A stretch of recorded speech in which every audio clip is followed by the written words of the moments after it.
উদার গণতান্ত্রিক রাজনীতির কারণেই দেশের মানুষ জামায়াতকে বাদ দিয়ে বিএনপিকে বেছে নিয়েছে বলে মন্তব্য করেছেন দলটির মহাসচিব মির্জা ফখরুল ইসলাম আলমগীর। শহীদ রাষ্ট্রপতি জিয়াউর রহমানের শাহাদাত বার্ষিকী উপলক্ষে আজ পিআইবিতে আয়োজিত আলোচনা সভায় তিনি একথা বলেন।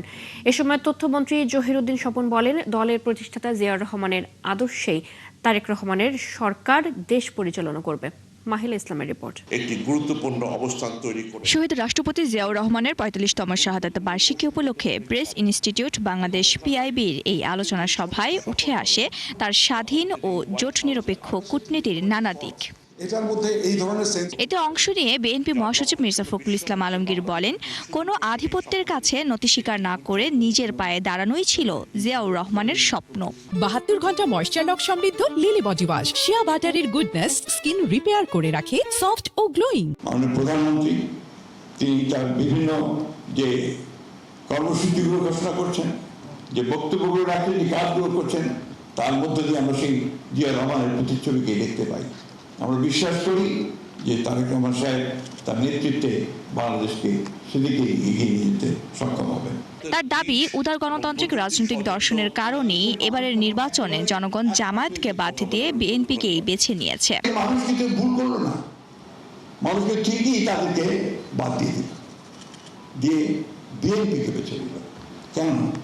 কারণ বিএনপি প্রতিনিধিত্ব করে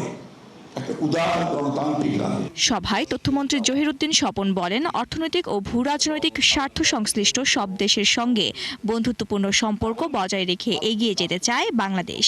তবে প্রতিবেশী রাষ্ট্রের সঙ্গে যে কোনো সমস্যা সমাধানে দেশের নিজস্ব স্বার্থ ও শর্তকে প্রাধান্য দেওয়া হবে বলে আশ্বস্ত করেন তিনি।